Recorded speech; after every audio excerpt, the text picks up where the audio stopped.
All right, welcome to Pickleball Therapy, the podcast dedicated to your pickleball improvement. This is a special episode of the podcast. I'll let you say hello in a second, Jeff, but I'm joined by Jeff Renshaw. Jeff has become a friend, probably known each other 4 years. You'll have to correct that, but some amount of time, longer than a year, less than 10. I know that much. I can definitely bracket it pretty successfully, and you'll understand why this episode is coming together in a second. It has to do with the book that's coming out. This is just Jeff and I having a conversation about the book, about how it impacted him, et cetera. But I want to let Jeff say hello for a minute, and then I'll come back in and maybe explain a little more what we're doing. So, Jeff, say hello. Hi, everybody. I've known Tony for like 2 years, I think it is. So feels like 4. I think you were in the right range there.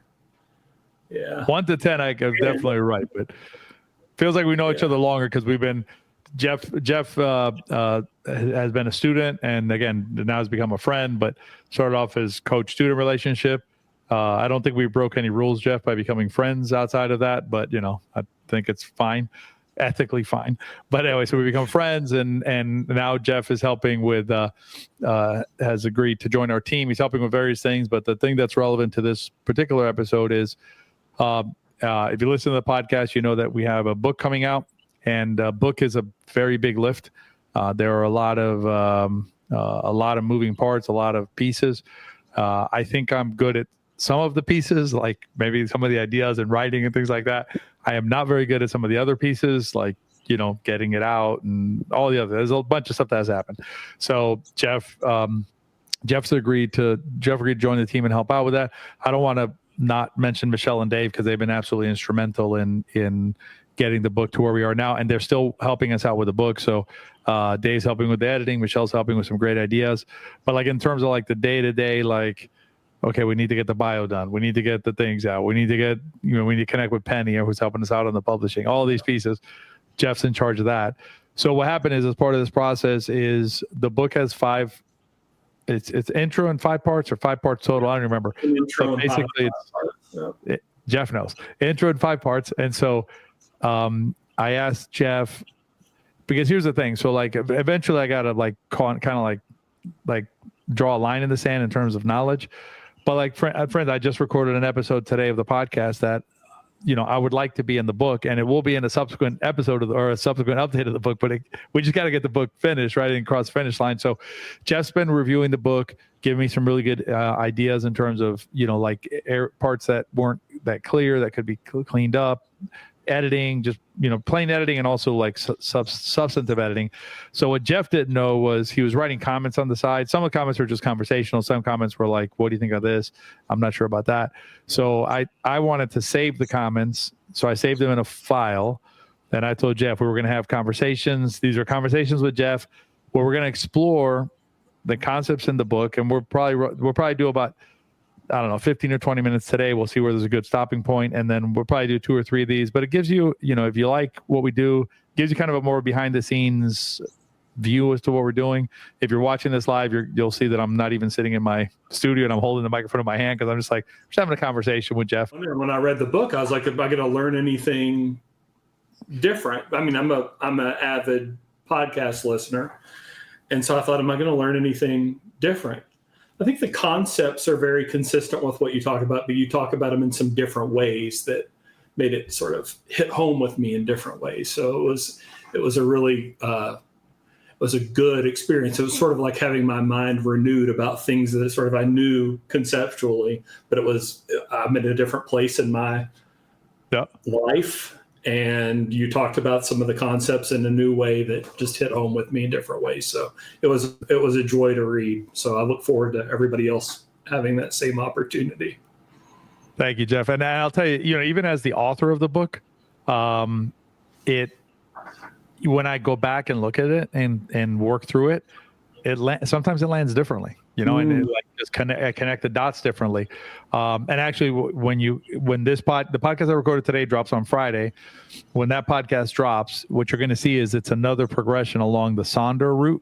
So we're taking another step in the podcast in our thinking, but the first steps are clearly laid out inside the book, right? And they're more in depth because we can go into a little more about like the being the center of the universe and things like that. So yeah, and that's the hope of the book, right? Is that it'll help players with their perspective idea. So all right, I'm gonna read and then we're gonna talk, Jeff. So there was a sentence in the book that says well, I'll just go ahead and read the sentence. So the sentence was, "We are the star of our pickleball show." And then Jeff wrote, "The sentence gave me a little bit of heartburn considering something I think, correctly stated above. We need to get away from thinking of ourselves as the center of the pickleball universe. I kind of feel like the sentence puts us back at the center. I feel like the rest of the paragraph stands up just fine without the sentence, just my gut reaction." So I'm going to give you, Jeff, I'll give you my 2-cent response to the comment, and then we can have a conversation about it and see where it goes. So first of all, I think you're absolutely correct in the sense that there does appear to be conflicting concepts, right? So one concept is you're the star of the show. The other concept is that you're not the center of the pickleball universe. And actually, I fleshed that out a little bit better in the episode not better than the book, but a little bit better than we might right now in the podcast that's dropping on Friday.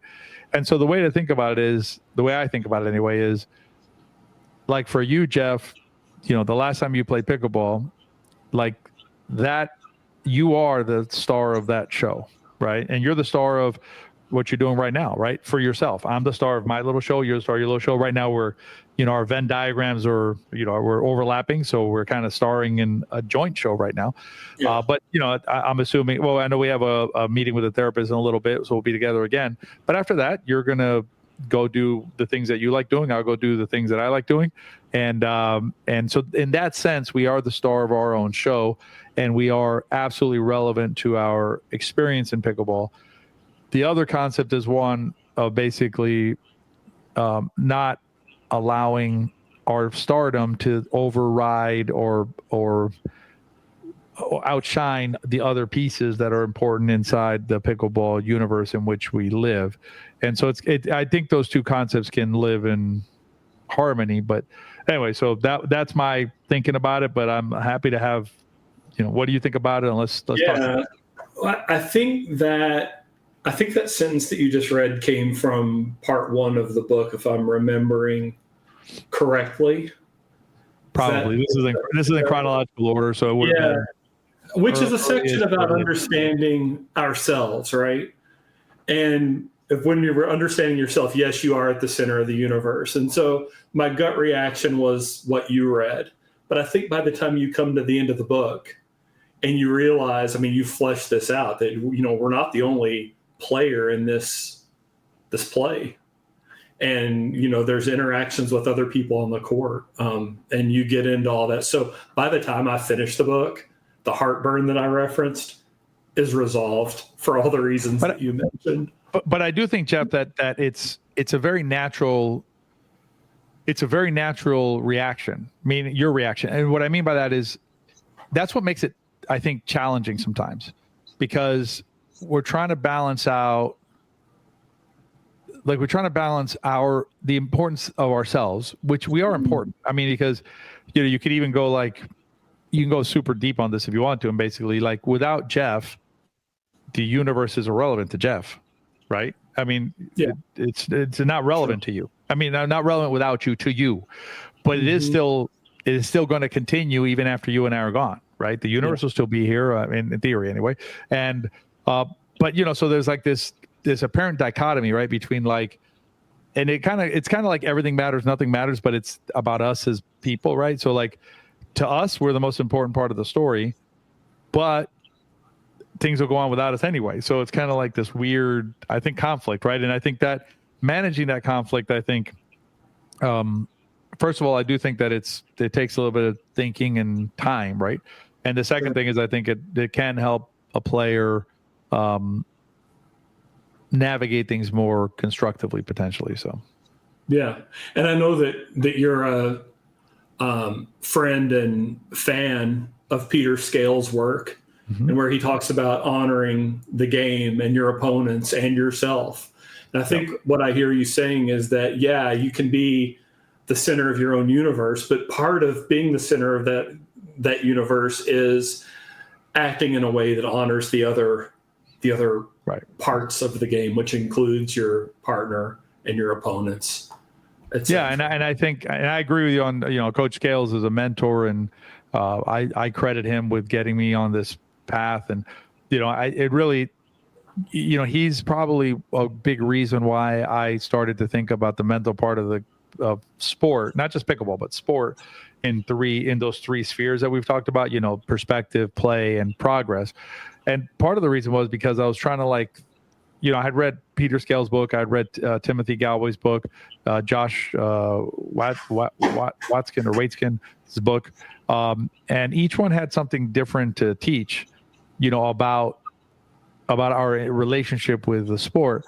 And to me, it felt it felt too reductive or too simplistic just to put all of our eggs in the Mamba mentality, 110%, get in the zone, part of the mental game or part of the mental understanding, which is part of it. That's that play part, right?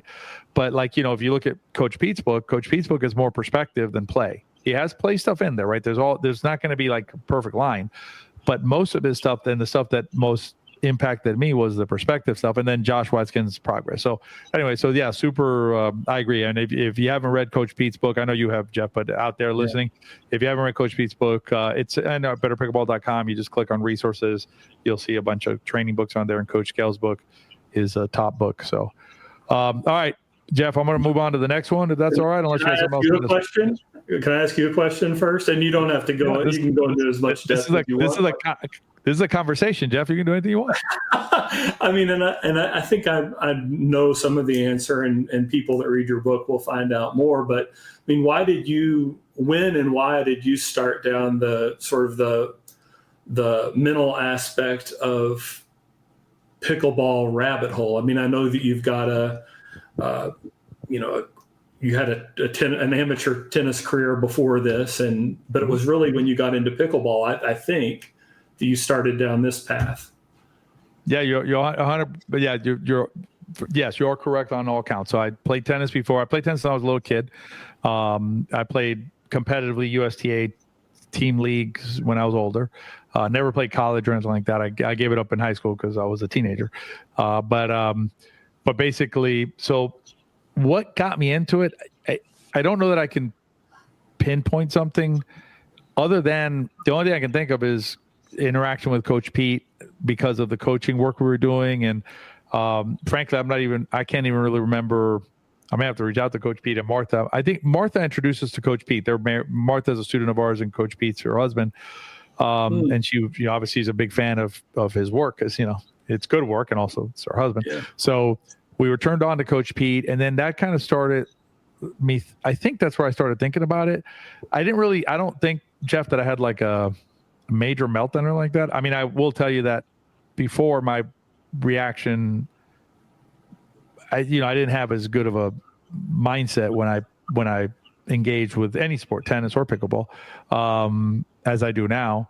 And so I know that in 2020, I started the podcast, and at the very first episodes of the podcast, I welcomed anybody to follow along with the journey, but I made it clear that it was for me, because I wanted to do it and I wanted to learn more.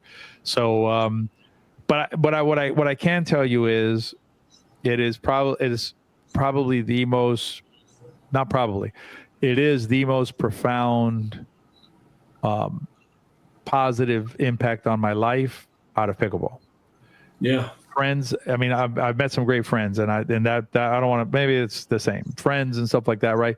But other than that, like from a technical standpoint is, I guess, what I'm trying to say. I'm trying to discount the friend side. That's probably more important. And also the traveling and all that stuff. But from a, like, learning from my growth as a human being, right? I mean, third shot drop. Okay, great. Drives. Okay, great. Volleys, whatever. Good, but mental growth, next level. I mean, it's like, and it helps you with so much other stuff, where you can just. And how about you, Jeff? I mean, what was your kind of like, I don't know, come to Jesus, but come to like, I need to like a wake up call that I'm going to do this, or were we always doing this kind of stuff?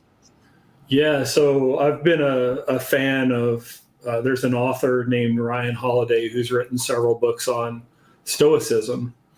And then I started playing pickleball, and I was looking for good pickleball coaching, and I happened upon the things that you and CJ do. And I really like the pickleball coaching, just in terms of, the FOSS approach. I like understanding the framework of something and then how other pieces of the puzzle sort of fit into that frame. So I like how you would talk about the whys of things. So anyway, in starting to learn about what you do, I found the podcast. And what I found out by listening to the podcast is that there's a whole lot of consistencies between the things you talk about in the podcast and a lot of the things that I've read and learned about Stoicism. So, I was having a lot of the things that I thought before sort of reinforced, and learning how to apply them in this area that I was learning about, which was pickleball at the time. And, I think, so that was sort of my introduction to you and why I gravitated to that part of what you offer as a company. And that was the beginning. But what I think that I also am getting out of this mental journey is, it does help me a lot in my outside of pickleball life. But I also think that it gives me a competitive edge in pickleball, right? Because if I'm playing somebody who is equally skilled, but I know some of these concepts, like I'm not going to freak out when they make what I think is a bad line call, and they are going to freak out and spiral. Then these two people who are equally matched, all of a sudden I feel like I've got the edge, right? So it helps me to feel better, and it helps me to play better, but it also helps me, I think, to win more, actually, because I've learned some things that other equally skilled players haven't learned yet. So, I'd agree with that. I mean, I think there's definitely a pragmatic side to this work, right? I mean, as you and I have talked about this before, like just the feel better alone is enough to do it, right? Just the fact that you're going to feel better should be like you're getting like all the food you can eat. You're getting everything. You're getting the whole shebang, right? But on top of that, you get like you play better because your mind is clear, and yes, it will give you an edge against opponents who don't have the same mental capacity. And if you look at watch the pros. When I watch pros, like a lot of the losses that I'm seeing these days by like Federico, by Hayden, by amazing athletes, it's all in their head. Christian Alshon, he's gotten better. But still, like you look at it, a lot of it's just, Lea Jansen, amazing athlete, right? Sometimes has difficulty navigating, and these players all are benefiting because they are doing work. I'm not trying to take it away. Like I know Lea's doing some work, and that's great. And I've seen it. You can see it because you can see like the progress of her mental journey. But the more that you're saddled with mental stuff, the less you can perform, and by extension, the lower your chances of winning that game, all things being equal, right? So so that's cool. All right. And I agree with you. I think this Stoicism, a lot of what we talked about is very similar to a lot of what's taught in the Stoic principles. There's some of the stuff is Buddhist, some of the stuff Stoic, some of the stuff whatever, kind of a mishmash of ideas. And to me, given my background, my prior life and my work and everything like that, and just the way that I am, if there's a logical connection between things, or if you can logically flow it, I'm all in. If it doesn't logically flow, I don't want to talk about it. But if it logically flows, count me in. So, all right, Jeff, we're gonna hit one more thing, and then we're gonna wrap because we got that meeting coming up. So we're gonna talk about pop-ups for a second. So you wrote this, and when I was doing these early ones, I wasn't always capturing the language, but I know it had to do with like basically how there's such a negative reaction to pop-ups, right? Yeah. And so you wrote, this is interesting. We do seem to react more negatively to pop-ups than, say, a drop shot into the net or an out ball. Strange that we do that, considering that pop-ups extend rallies, but balls in the net or out of bounds end them. I guess there's a certain sense of embarrassment that comes with eating plastic. And I would agree with you that I think, and we talked about this in a podcast, I think it was either 3 or 4 podcasts ago, and this is, for me personally, this is a developing concept in my mind that I'm continuing to refine. But I think a lot of times when we have these outsized negative feelings, they flow from insecurity. Right. They flow from embarrassment, insecurity, and like and Jeff, you and I have talked about this before, and we teach this in our camps and like that. Pop-ups are part of the game. They're just part of pickleball. It's like any shot. And like half the game is I'm trying to get Jeff to pop the ball up. Jeff's trying to get me to pop the ball up. The pros pop the balls up. Pop-ups are not a bad thing. They're just something that happens in the game. But you're absolutely correct. There's that outsized negative feeling about a pop-up relative to even Jeff, I would even say missing a return to serve. Like, I don't think players get as upset with missing a return to serve as they do with missing or hitting a pop-up. And missing a return to serve is like, I don't know, it's like 80 degrees worse than popping the ball up. So yeah, I think I stopped worrying about popping the ball up probably in the last 6 months. I've only been playing for about 2 years, and man, once I stopped worrying about pop-ups, I don't pop it up as much anymore. But two, like you live to fight another day with a pop-up, but not with some of those other shots, the ones that we've talked about. Yeah, the net's interesting, right? Because the argument for hitting low, right?